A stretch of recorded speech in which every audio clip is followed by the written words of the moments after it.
صاحب سے گزارش کر رہا ہوں کہ اپنے شیخ فیاض صاحب عمری حفظہ اللہ سے گزارش کرتا ہوں کہ اپنے چند نصائح کلمات سے ہم سب کو نوازیں. شیخ فیاض عمری صاحب. السلام علیکم ورحمۃ اللہ وبرکاتہ. الحمد للہ الذی خلق الانسان وانزل الفرقان وعلمه البيان والصلاة والسلام على من كان خلقه القرآن. اما بعد. حضرات و خواتین، سب سے پہلے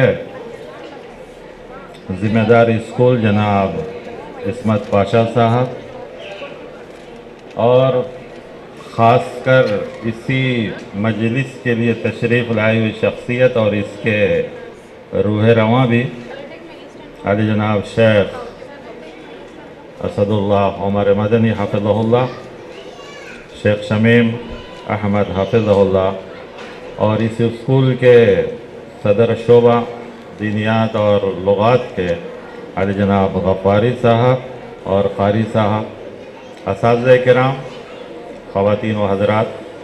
ہم لوگ تو جیسا کہ شیخ شمیم صاحب نے کہا اسی فن کے آدمی ہیں، تو ہمیں تو جتنا بھی وقت دیا جائے کم ہے، لیکن کبھی کبھی ہم کو بھی خواہش ہوتی ہے دوسروں کو سننے کی.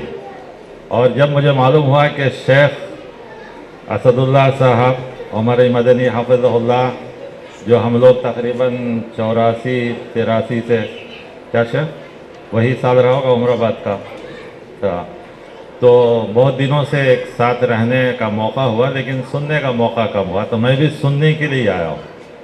لہذا میرا اپنا وقت بھی میں شیخ کو دینا چاہتا ہوں تاکہ ہم مزید سن سکیں، فائدہ اٹھا سکیں، کیونکہ ہم صرف چنئی کے اندر ہیں اور شیخ جیسا کہ شیخ شمیم حفظہ اللہ نے کہا کہ ہندوستان ہو، ہندوستان کے باہر ہو، سعودیہ تو خیر ان کی جائے پیدائش ہندوستان اور جائے خدمت جو ہے سعودی عرب، تو گویا ہمارے پاس ایک انٹرنیشنل شخصیت ہے. لیکن مجھے خوشی ہے کہ آپ حضراتیات کے اسکول کے ذمہ داروں نے، تو میرا فرض بنتا ہے، بہت دنوں سے میں بھی سن رہا تھا اسکول کے تعلق سے، کیونکہ ہر سال کئی بچے ہمارے ہاں یعنی الہرا میں جب ہم ایڈمیشن لیتے ہیں، انٹرویو لیتے ہیں، تو اکثر بچے یہاں کے آتے ہیں. ہم پیرنٹ سے پوچھتے ہیں کہ بھائی کیوں، وہ بھی مسلم اسکول ہے، اسلامک اسکول ہے، کیوں آ رہے ہیں؟ تو صرف ایک ہی چیز ہوتی تھی ان کی، کوئی خاص. بہرکیف شیخ اس کی طرف آپ کو توجہ دلائیں گے. 2004 مدراس کے لیے بہت بہترین سال ثابت ہوا.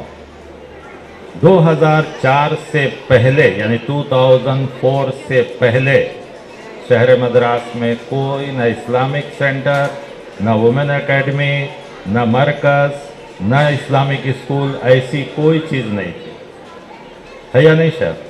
الحمدللہ وہ جو پیس ایگزیبیشن ہوا، شہر مدراس ہی نہیں، خصوصاً شہر مدراس اور عموماً پورے ہندوستان کے مسلمان اسکولوں کا نقشہ بدل دیا. اور جو ایک زمانے سے تعلیم کو تقسیم کر دیا گیا تھا، دینی اور دنیاوی، پھر اللہ تبارک و تعالی نے اس کے بعد امت مسلمہ کو یہ موقع دیا کہ نہیں، تعلیم کی تقسیم اگر ہو سکتی ہے تو دین اور دنیاوی بنیاد پہ نہیں، بلکہ مفید اور غیر مفید کے بنیاد پر. کیونکہ پیارے نبی صلی اللہ علیہ وسلم نے ہمیں اور آپ کو اس کی اہمیت بتلاتے ہوئے وہ دعا کی تھی جب آپ نے فتح مکہ کے بعد طواف فرمایا اور زمزم پیا تو کہا اللہم انی اسألک علما نافعا ورزقا واسعا وشفاء من کل داء.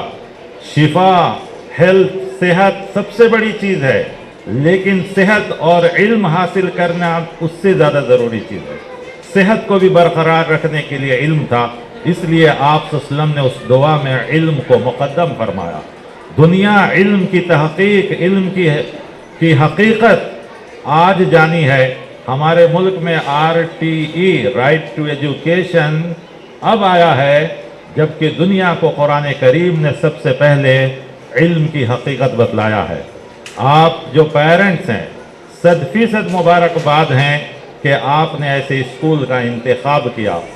یہ بچے صرف تعلیم ہی حاصل نہیں کریں گے، بلکہ یہی بچے آپ کے لیے دعائیں کریں گے. میں آپ کو بتلاؤں